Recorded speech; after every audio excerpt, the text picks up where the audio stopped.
kabalo mo, sa story, ngano na i-bless ang Ginoo? Ngano na i-turn ang Ginoo from water into wine? Ngano man? Kay naay? Unsa? Naay? Gisulod? Tama ba? Kabalo mo ang pagpanglagad sa Ginoo, duha ni siya. Duha ni ang mo elevate ba sa imong pagpanglagad sa Ginoo? Usahay malipat ani ba? Pinakauna kining spirit filled, ikaduha emotion filled.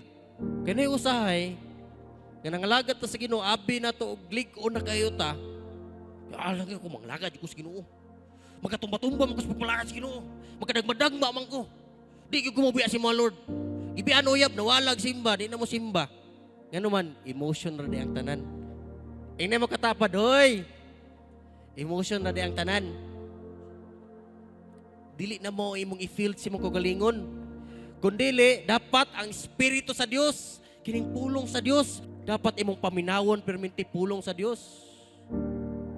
Dapat maminaw kag pulong sa Dios perminti para mahimo kang ligon. Ngano di wala kay milagro nga na-experience mo kinabuhi kay lahi ang nakasulod sa imuha. Musing nasudlan kag aning-aning. Hinay katapad unta. Hinay katapad unta. Ang nisulod sa imo dili aning-aning. Kay lahi ba ning sudlan og mga aning-aning? Kay usay mo kalitrag katawa musing way katawanan.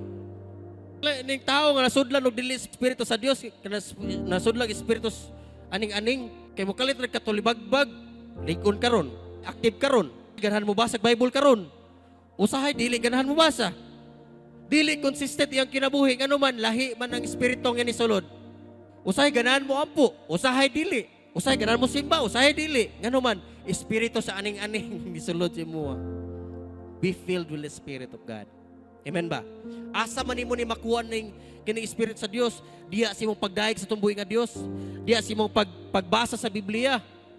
Amen ba? Dapat tumanon ninyo ang pulong sa Dios. Tama ba? Ningon ang Dios, be strong and courageous. Huwag pag-abot sa inyong exam, talo na mo. Hindi ko kanyo sa exam. Bagsak ang exam. Pag-ura ka nagbasa, be strong and courageous because I am with you. Ningon ang Dios. Pag mabasa ni mo na ang promise sa Ginoo na si Muha, ngano man mo na pulong sa Dios si Muha. Ngano wala kay promise sa Ginoo? Kay ngano wala man ka nagbasa sa Bible. Nya mo claim ka na karon, grabe milagro sa Ginoo sa kinabuhi, oy. Grabe promise ang Ginoo sa kinabuhi. Asa naman ka nagbasa sa Bible? Kuan man to ya sa Revolution. Revolution si mong bungot. Pag gusto ka nga mahimo kang spirit filled, basa sa pulong sa Ginoo. Pag-ampo sa Ginoo, dayga ang Ginoo. Matingala ka, pagawas nimo sa imong kwarto, pagawas nimo sa imong balay, pagtanaw nimo sa imong palibot, makita nimo positive kay ka, kabalo ka nga ang Ginoo nakiguban sa imong kinabuhi. Sige lang bay, okay lang na makatapad kag mga tao, share nimo sa pulong sa Ginoo. Come on. Spirit filled man ka.